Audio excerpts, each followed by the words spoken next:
All right, I got a short talk here called Expansion Model Beekeeping, and this is sort of overlaps with some of the stuff we've just talked about, but I think it's good to re-emphasize what we're trying to do with treatment-free beekeeping and how it's a bit different from the more conventional commercial styles. One of the things that I like to emphasize is that we are not commercial beekeepers. We are backyard beekeepers, hobbyist beekeepers. Some of us are more hobby than others. Some of us are more backyard than others.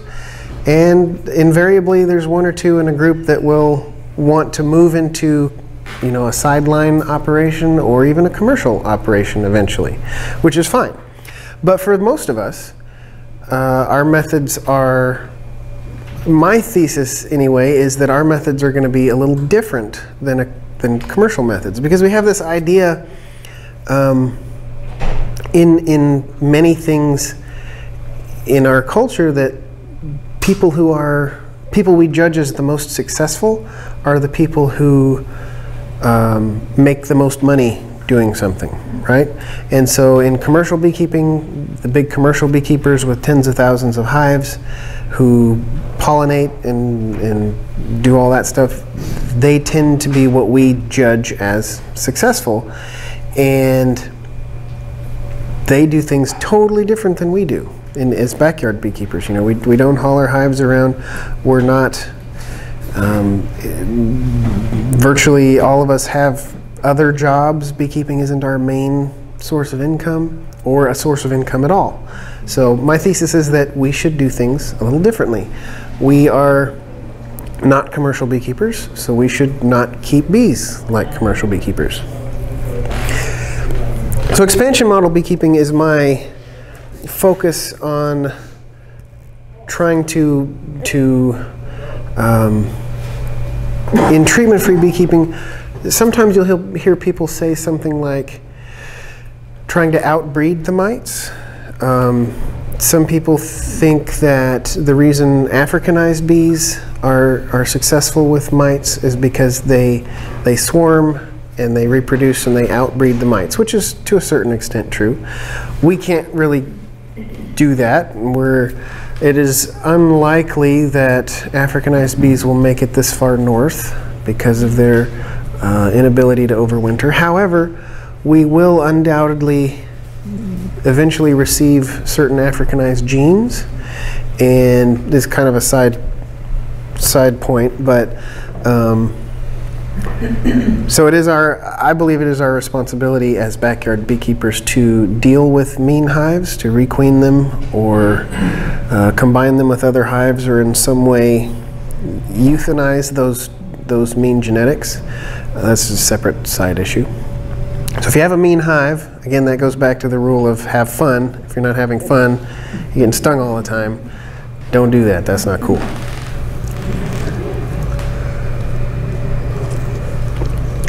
So expansion model beekeeping is based around the idea that you want more hives. And you may not necessarily want more hives, but you should act like you want more hives, because that's going to give you the same mindset as the bees have in nature. You know, the general purpose of every organism on the planet is to reproduce, and that's what the bees do. Our bees are generally in Europe especially, you'll see hives that have a lot more secondary swarms, and that's because there's a greater chance that those secondary swarms will survive, and the more you can cast your genetics into nature, the greater the chance that your species will grow and expand. And if that's profitable, then that's what your species does. Here in America, our bees tend to usually, more often than not, just swarm once, the main swarm, and then no more swarms. We have from the studies that I've seen, we have a fairly low survival rate for swarms. It's something like 25%. So that's another good reason to catch swarms, because if you don't catch them, then you know, 75% chance that they're not going to make it anyway. You might as well catch them. So my focus is, instead of, in treatment-free beekeeping, instead of learning how to treat, instead of expending all that emotional energy learning how to do something that's not helpful, we can use that emotional energy, that intellectual capacity, to learn how to use good methods of splitting and increasing, which will overcome mites and diseases in the long run. And the more hives you have, the better chance you have of finding a successful combination to keep a sustainable population. Now, once you've achieved a sustainable population over time, this stuff becomes less important and becomes just kind of part of what you're doing. But as a new beekeeper, I believe it's important to learn how to do increase. And so what I'm talking about here is kind of the intro to that, and then after lunch I will go through a bunch of different methods on how to do that. And you can decide what level works for you. The easiest, most basic methods, I mean, maybe you just catch a couple of swarms a year, that's great. Or you might decide that you might want to go all the way up to breeding queens and doing fun stuff like that. So this is, I talked about this earlier, it's a whole lot easier to go from more hives to less hives than it is to go from less hives to more hives. And I talked about that. So again, it's important where you're getting the bees from. This is the same thing that I talked about earlier with if you're buying bees, chances are the bees that you're buying are not very good, or are not selected for the regime that you're trying to keep them in. Remember, the point of commercial beekeeping is to sell bees, right? Either, I mean, if pollination, you're selling bees, you're renting them out. Producing packages and nukes, you're selling bees. The goal is more bees, more sales. That's capitalism. That's how that works. Nothing wrong with it. I'm just saying that's how it works. But we want gentle bees, because again, we want it to be fun. We want disease-resistant bees, so they stay alive, and we want productive bees, so they make honey and stuff. That's what we like. We like honey and pollen and propolis and whatever else you like.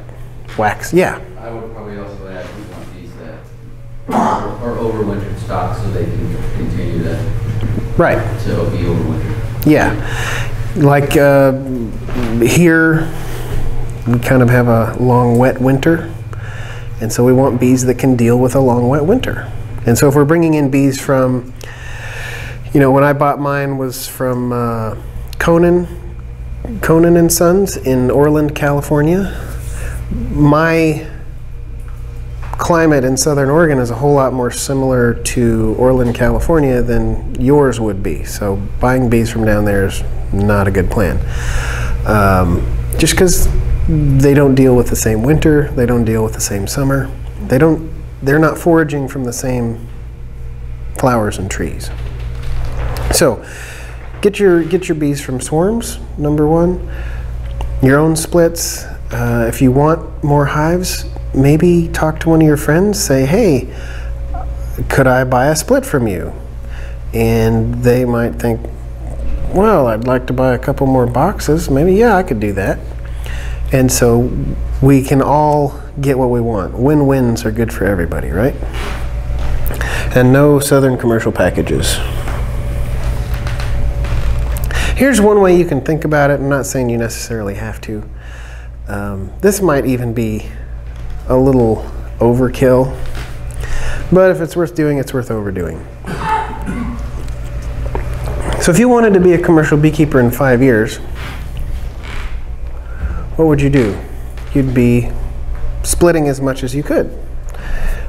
You might be, if you buying whole packages and nukes is pretty expensive, but maybe you know a local treatment-free queen queen producer who would sell you queens for much cheaper than you could buy a package or a nucleus hive for.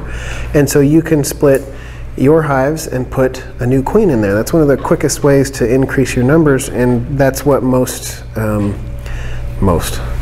try not to say the word most too much because I don't know that for a fact, but a lot of nucleus hive producers are just producing the brood and the bees, and they're buying a queen from somewhere else and sticking that in there. So that queen is not part of that nucleus hive. It's been added in the same way that a queen is added to package bees. So watch out for that. When you have extra bees, you can do things like pick your best hive and split that, or use that as the mother for several new hives or nukes, and that furthers the goals of selective breeding, like we do with, well, pretty much every organism that humans have domesticated. You know, apples didn't originally, you know, they weren't originally this big. That's not normal. They've been bred to do that, right? Cows don't normally, the wild ancestors of today's milk cows didn't produce 5 gallons of milk a day. That's not normal. We've domesticated things, both plants and animals, to serve our purposes better. And though I don't think we can do that with bees in quite the same way, we can select them to be a little nicer and produce a little more. And I think throughout history that's been shown to be the case. I was just talking to him about has anybody seen the Skep beekeeping videos on YouTube from Germany? Yeah, I really enjoy those videos. Even if you're not interested in Skep beekeeping or interested in what they're doing at all, watch those videos. And I actually posted a full edited together version of all of them on my YouTube page, so you can watch them all in one spot. But those videos are really good to kind of see how beekeeping was done in the past. Because some of the things that they did accidentally was they had to kill a hive in order to harvest the honey from it, and they would harvest the wax at the same time. But what that does is, if you're killing off your best hives every year, you're selecting for hives that make less honey. And they made all their increases by catching swarms. So they're accidentally selecting for hives that swarm a lot. So over time, their hives in aggregate become less and less productive. Still survive very well because they're really good at swarming and that sort of thing, but they're not making much honey anymore. The more honey they make, but it also makes them more frugal for going over winter, because if they can figure out how to overwinter without making so much honey that they get killed for it, then they're good at overwintering. So some of the tools that I like to use, number one, the Nucleus Hive. So this is a very simple, and you can find designs for this. There's a number of different places on the internet you can find designs for this. It's just a 5-frame nucleus hive made from 1/2-inch plywood. And depending on what you pay for plywood, you can usually make, if you do it right, you can make 4 of these out of 1 sheet. I've made them out of old used pieces of plywood. You don't have to go buy new stuff. A lot of times you can find scraps and things at construction sites or from your friends, or projects, other things. So you can make them pretty cheaply. What that allows you to do is make splits easily. So if you want to make a 3 or 4 frame split, there's a cheap piece of equipment that you can put that in, and then the colony doesn't have to heat a whole box. It's better for them to start out with. Another one that I really like is called a queen castle. So this is what my queen castles look from the outside. And the concept behind this is fairly simple. This is a regular size Langstroth box. This one happens to be a medium. I also have deeps. I made the box because you can also buy these as well from, I think most beekeeping suppliers have them. But I made mine because they're fairly easy to make, and I have the design for this on my website. You can find that. You can see there's entrances, basically an entrance that's only big enough for about 2 bees to get through. There's one on each side for each. It's a three frame nukes, and they have dividers so that, for instance, if somebody wants to buy a queen, I can pull the divider out, or well, take the queen out first, sell her to whoever wants her, pull the divider out. Now I have one 6-frame hive, and I can expand that up into a full hive, or I can take 5 frames out of that and sell that as a Nucleus Hive, or I can use that to start a new hive. Just gives me all sorts of options. And if I have one of these and I find a hive that is getting ready to swarm, I open the hive and there's a bunch of swarm cells, I can take each one of those frames with swarm cells, put them in a queen castle in these separate hives, add another frame of like honey and brood in there, and that gives me as many new hives as I have queen cells to start them with. And that's a really, if you catch that, if you catch a hive that's getting ready to swarm, that is one of the quickest ways that you can expand however many hives you want. And you don't have to use these. You can also use the 5-frame nukes or build your own size nukes, whatever you want to do. But nukes are good because Nucleus hives, number one, they're very gentle. Even if you start with mean bees, Nucleus hives are very gentle.